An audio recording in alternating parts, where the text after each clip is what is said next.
নমস্কাৰ ফ্ৰেন্ডছ, পুনৰ এটা নতুন ভিডিঅ'লৈ মই প্ৰাঞ্জল প্ৰতিমে আপোনালোকক সকলোকে স্বাগতম জনাইছো। সো ফ্ৰেন্ডছ, আজি আপোনালোকৰ কাৰণেও লৈ আহিছো এটা বিশেষভাৱে সামাজিক মাধ্যমত ভাইৰেল হোৱা ভিডিঅ'।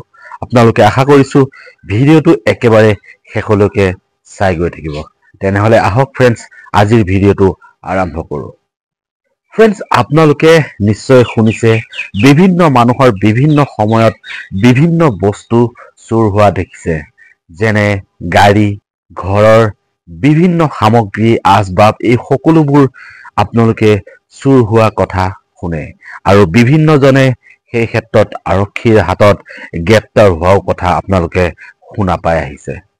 সো ফ্ৰেন্ডছ, আজি এনেকুৱা এজন চুৰ দেখুৱাব আপোনালোকক, যিজন চুৰে কি বস্তু চুৰ কৰিছে শুনাৰ পিছত আপোনালোকেও হতভম্ব হৈ পৰিব।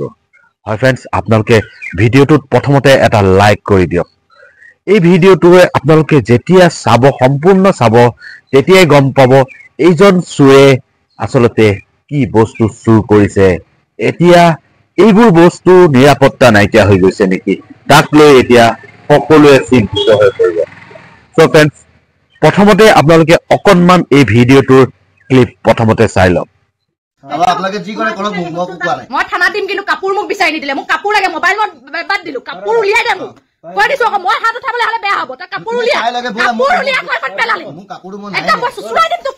মই চুচুৰাই দিম। ক'ত পেলালি সেইটো কাম?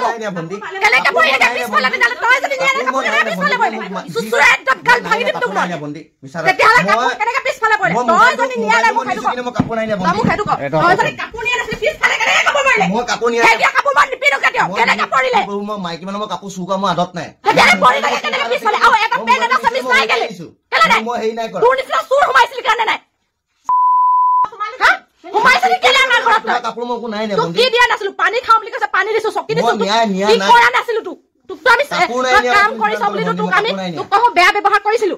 এইকেইদিনতো তই কাম কৰি আছ, তোক বেয়া ব্যৱহাৰ কৰিছো। তোক মই তই বুলি কৈছো, তোকতো মই তই বুলিও কোৱা নাই। তেতিয়াহ'লে তই সেইটো কাম আমাৰ ঘৰত কিয় কৰিলি? কাপোৰ নাই নে ভণ্টি? তেতিয়াহ'লে পিছফালে কেনেকে পৰিলা? তইতো সোমাইছ। মই নাই নে ভণ্টি? মই নিজৰ কেনেকে পিছফালে পৰিলা? আৰু এটা পেন এটা চামিজ কিহৰ কাৰণে নাই? মই কাপোৰ নাই নিয়া। মোৰ পালেতো আৰু এটাও সোমোৱা নাই। কেনেকে নাই মোক সেইটো ক। আপোনালোকে যি কৰে কৰক, মোক কোৱা নাই। মই থানা দিম, কিন্তু কাপোৰ মোক বিচাৰি নিদিলে। মোক কাপোৰ লাগে, মোবাইল মই বাদ দিলো, কাপোৰ উলিয়াই দে মোক। কৈ দিছো আকৌ, মই হাত উঠাবলৈ হলে বেয়া হ'ব। তই কাপোৰ উলিয়াই ক'ত পেলালি? মোৰ কাপোৰটো মই একদম মই চুচুৰাই দিম তোক। মই চুচুৰাই দিম। ক'ত পেলালি সেইটো কাম? কেনেকে পৰিলে পিছফালে পিছালে? তই যদি নিয়া নাই কাপোৰ কেনেকে পিছফালে পৰিলে? চুচুৰাই একদম গাল ভাঙি দিম তোক মই। তেতিয়াহ'লে কাপোৰ কেনেকে পিছফালে পৰিলে? তই যদি নিয়া নাই মোক সেইটো ক। কাপোৰ নাই মোক সেইটো ক। তই যদি কাপোৰ নিয়া নাছিলি পিছফালে কেনেকে কাপোৰ পৰিলে? মই কাপোৰ নিয়া এতিয়া কাপোৰ মই নিপিনো কেতিয়াও। কেনেকে পৰিলে? মই মাইকী মানুহৰ কাপোৰ চুৰ কৰা মোৰ আদত নাই। কেনেকে পৰিলে? কেনেকে পিছফালে? আৰু এটা পেন এটা চামিজ নাই কেলে? কেলে নাই? মই হেৰি নাই কৰা। তোৰ নিচিনা চুৰ সোমাইছিলি কাৰণে নাই। সোমাইছিলি কেলে আমাৰ ঘৰত? কাপোৰ মই একো নাই নে তোক কি দিয়া নাছিলো? পানী খাওঁ বুলি কৈছে, পানী দিছো, চকী দিছো। নিয়া কি নাই। কৰা নাছিলো তোক? তোকতো আমি কাম কৰিছ বুলি তোক আমি তোক কওঁ বেয়া ব্যৱহাৰ কৰিছিলো। এইকেইদিনতো তই কাম কৰি আছ, তোক বেয়া ব্যৱহাৰ কৰিছো। তোক মই তই বুলি কৈছো, তোকতো মই তই বুলিও কোৱা নাই। তেতিয়াহ'লে তই সেইটো কাম আমাৰ ঘৰত কিয় কৰিলি? কাপোৰ নাই নে ভণ্টি? তেতিয়াহ'লে পিছফালে কেনেকে পৰিলা? তইতো সোমাইছ। মই নাই নে ভণ্টি? মই নিজৰ কেনেকে পিছফালে পৰিলা? আৰু এটা পেন এটা চামিজ কিহৰ কাৰণে নাই? মই কাপোৰ নাই নিয়া। মোৰ পালেতো আৰু এটাও সোমোৱা নাই। কেনেকে নাই মোক সেইটো ক। সো ফ্ৰেন্ডছ, আপোনালোকে শুনিলে এইজন এজন গভাইট চুৰ হয়, যিজনে চুৰ কৰিছে এগৰাকী মহিলা যুৱতীৰ অন্তৰ্বাস। অৰ্থাৎ এই যুৱকজনে সেই গৃহস্থ ঘৰৰ যুৱতীগৰাকীৰ অন্তৰ্বাস চুৰ কৰিবলৈ তেওঁ বাধ্য হৈ পৰিছে। ছোৱালীজনীয়ে বা যুৱতীগৰাকীয়ে বাৰে বাৰে দাবী কৰি আহিছে যে এইজন যুৱকে আচলতে তাইৰ অন্তৰ্বাসৰ সকলোবোৰ কাপোৰ সেই ঘৰৰ পৰা চুৰ কৰিছে। সো ফ্ৰেন্ডছ, আচলতে এই ধৰণৰ যুৱকক আপোনালোকে কি বুলি ক'ব?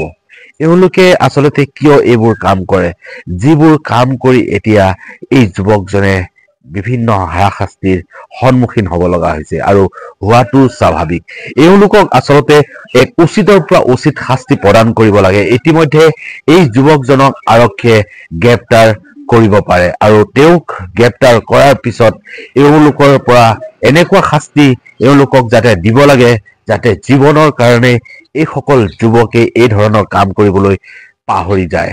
কাৰণ এওঁলোকৰ নিচিনা ব্যক্তিৰ পৰা সমাজৰ বিভিন্নজন ব্যক্তিৰ ওপৰত এই প্ৰভাৱ পৰিব পাৰে কাৰণ এওঁক দেখাৰ পিছত বিভিন্নজনে এইবোৰ ধেমালি হিচাপে যদি সঁচাই কৰিছিল এইজন যুৱকে তেতিয়াহ'লে এই ধৰণৰ কাম যাতে অন্য যুৱকেও কৰিব নোৱাৰে তাৰ ওপৰত দৃষ্টি নিবন্ধ কৰিব প্ৰশাসনে আৰু বিভিন্নজন যুৱকেও এই ধৰণৰ কাম কৰিবলৈ ভয় কৰিব সো ফ্ৰেন্ডছ আসলতে এই যুৱকজনে বাৰে বাৰে কৈ আছে যে তেওঁ আসলতে এটা মোবাইলহে চুৰ কৰিছে কিন্তু এই যুৱকটি গৰাকীয়ে বাৰে বাৰে এই যুৱকজনক কৈ আহিছে যে তই মোৰ সকলো ধৰণৰ অন্তৰ্বাসৰ কাপোৰ তই চুৰ কৰিছ কিন্তু যুৱকজনে এতিয়াও মানি লোৱা নাই যদিও এই যুৱকজনৰ ওপৰত কিন্তু সম্পূৰ্ণ সন্দেহ প্ৰকাশ কৰিছে এই গৰাকী যুৱতীয়ে সো ফ্ৰেন্ডছ আপোনালোকে ভিডিঅটো যিমান পাৰে শ্বেয়াৰ কৰি দিয়ক যাতে এইজন যুৱকক এনেকুৱা ধৰণে শাস্তি দিব লাগে প্ৰশাসনে এই ভিডিঅটো চোৱাৰ পিছত যাতে প্ৰশাসনে এই যুৱকজনক